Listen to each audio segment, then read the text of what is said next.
The pulmonologist's role is important in that we are very involved in the diagnostic aspect of lung cancer.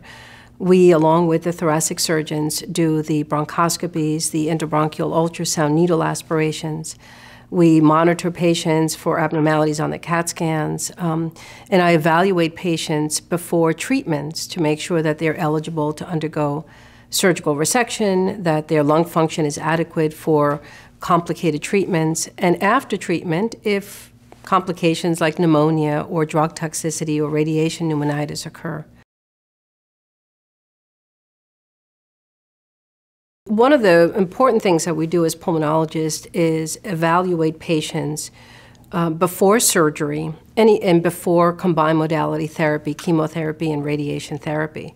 And we do that by assessing the lung function and what an individual's capacity is, if you will. And there's a lot of things that we do, pulmonary function testing and scans and even exercise studies. We want to know, what is your reserve? Can you undergo this major operation or this radiation and chemotherapy?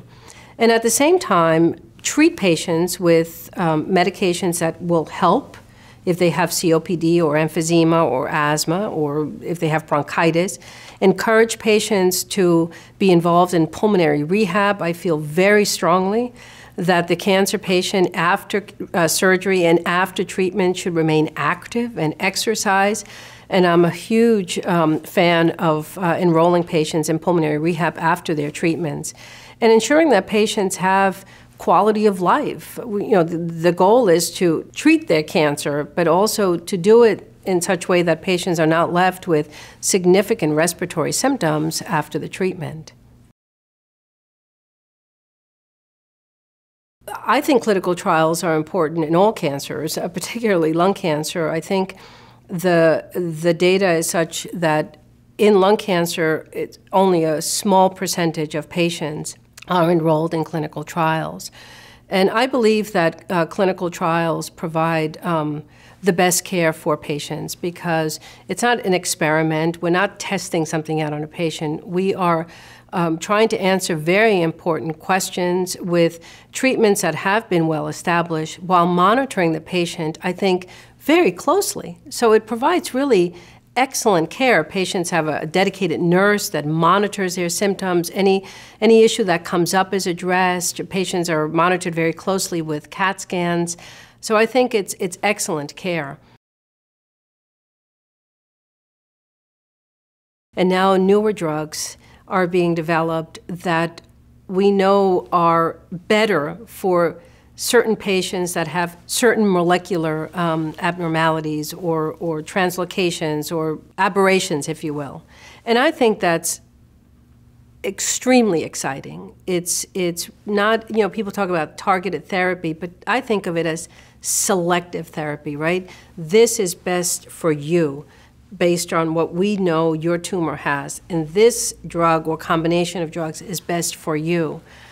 Because this is a heterogeneous disease like most cancers.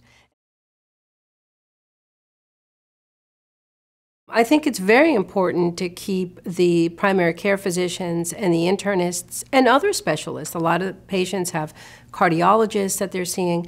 It's very important to keep them informed of what's happening with the patient because often the patient, after they're treated, goes back to their primary care physician for their high blood pressure management and their diabetes management. And I think the primary care physician should be part of the care of that patient. Just because a patient is diagnosed with lung cancer doesn't mean that their primary care physician is no longer taking care of their other important medical issues. I really love teaching. I love working with medical students. I just think it's so important to mentor students about not just the science of medicine, but the art of medicine and how important it is to be kind and humble and honest and just care for patients. But it's just making a difference in someone's life, even if it's a small difference, is very rewarding.